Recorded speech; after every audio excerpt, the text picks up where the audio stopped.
Assalamualaikum warahmatullahi wabarakatuh. Kembali lagi bersama saya Darsa Aitri. Nah teman-teman, gimana untuk kabarnya? Semoga sehat selalu dan dalam perlindungan Allah Subhanahu wa Ta'ala. Dan gimana juga ya untuk persiapan ujian kompetensinya? Pastikan ya teman-teman sudah banyak persiapan dan sudah banyak latihan-latihan soal. Oke teman-teman, sebelum kita lanjut ke pembahasan soal, jangan lupa di subscribe, di like, di komen, dan di share ke teman-teman lainnya. Insya Allah video ini sangat bermanfaat. Oke teman-teman, untuk video kali ini Aitri mau bahas tentang keperawatan maternitas. Nah, dimana soal gadar ini adalah soal-soal yang paling sering muncul ya di setiap ujian kompetensi. Pasti soal ini pasti keluar nih di soal ujian kompetensi. Jadi pastikan teman-teman juga mengikuti beberapa video Aitri lainnya di dalam channel ini. Jadi teman-teman bisa langsung lihat aja beberapa video-video yang ada di channel Aitri. Oke teman-teman, kita lanjut ya ke soal pertama. Oke, soal yang pertama di sini itu ditanyakan terkait diagnosis prioritas. Jadi di sini dia mengeluh cemas karena setiap kali makan dan minum selalu muntah. Muntah sehari bisa sampai 10 kali. Kemudian tampak lemah, nafsu makan tidak ada, berat badannya turun, terdapat rasa nyeri epigastrium. Di sini turgor kulit kurang, lidah kering dan matanya cekung. Berarti di sini itu dia di data subjeknya ada muntah. Itu berarti kemudian datanya lagi turgor kulitnya kurang, lidahnya dan matanya cekung. Jadi dia jawabannya ke kekurangan volume cairan. Kenapa dia jawabannya bukan cemas? Karena di sini dia sebenarnya sih bisa aja, tapi lebih tepatnya kekurangan volume cairan. Kalau dia cemas di sini datanya cuman ini aja, mengeluh cemas. Kemudian kenapa bukan nyeri akut? Dia memang merasakan nyeri epigastrium, tapi tidak disebutkan berapa skalanya dan datanya hanya nyeri epigastrium aja. Kemudian hipotermia. Nah, di sini suhunya 37,8 itu sebenarnya hipertermia, tapi dia sebagai data objek aja, data subjeknya tidak ada dia mengeluhkan kalau dia itu demam. Kemudian yang E, kenapa bukan jawabannya E? Di sini ketidakseimbangan nutrisi, kurang dari kebutuhan tubuh. Pasiennya tidak ada nafsu makan ya, kemudian katanya berat badannya turun. Dia nggak dijelaskan berat badan turunnya itu berapa banyak dan dalam waktu berapa lama gitu. Makanya dia lebih tepatnya untuk jawaban yang D, kekurangan volume cairan. Oke, untuk soal yang nomor 2 di sini itu ditanyakan terkait dengan status obstetri. Nah, jadi dia ini sedang hamil 5 bulan, posisinya si pasiennya ini sedang hamil.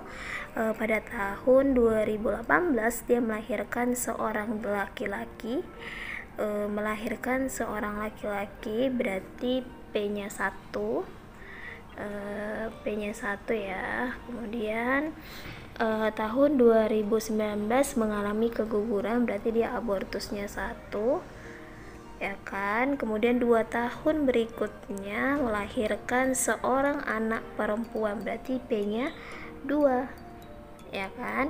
Berarti ini 2 ditambah 1, kemudian kan dia kondisinya sedang hamil, berarti G-nya itu 4, dimana kalau G itu adalah kehamilan, kalau P itu persalinan itu berarti anaknya yang hidup ataupun yang mati.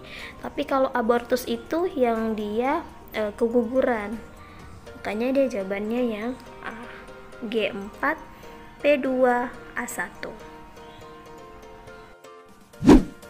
Oke, next soal yang ketiga. Nah, ini ditanyakan terkait dengan usia kehamilan. Jadi nanti kalau teman-teman ingin mendapatkan materi terkait dengan usia kehamilan, jadi ada di video Aitri sebelumnya. Nanti Aitri cantumkan di description box dengan judul menentukan usia kehamilan.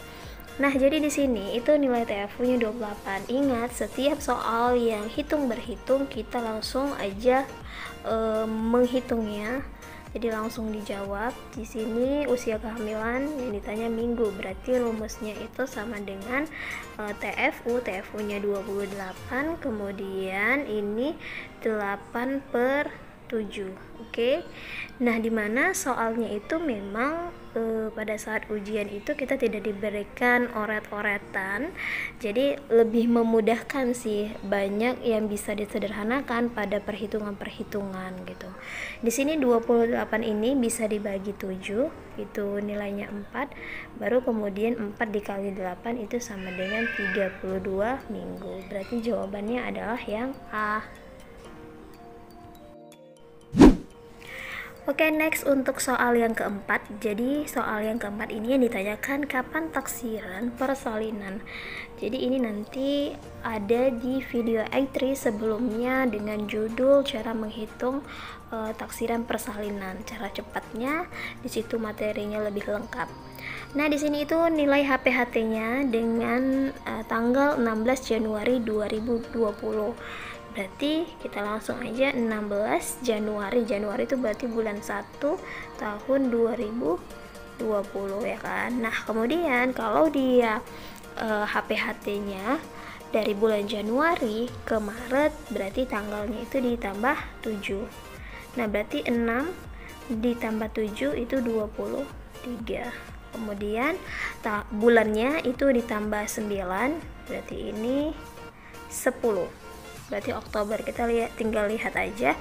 Kalau tanggalnya itu 23, berarti antara option si A, si B, dan si C. Nah, kita langsung dapat nih bulannya ternyata Oktober. Oktober berarti bulan ke-10 ya. Kemudian tahunnya ini ditambah 1, 2021.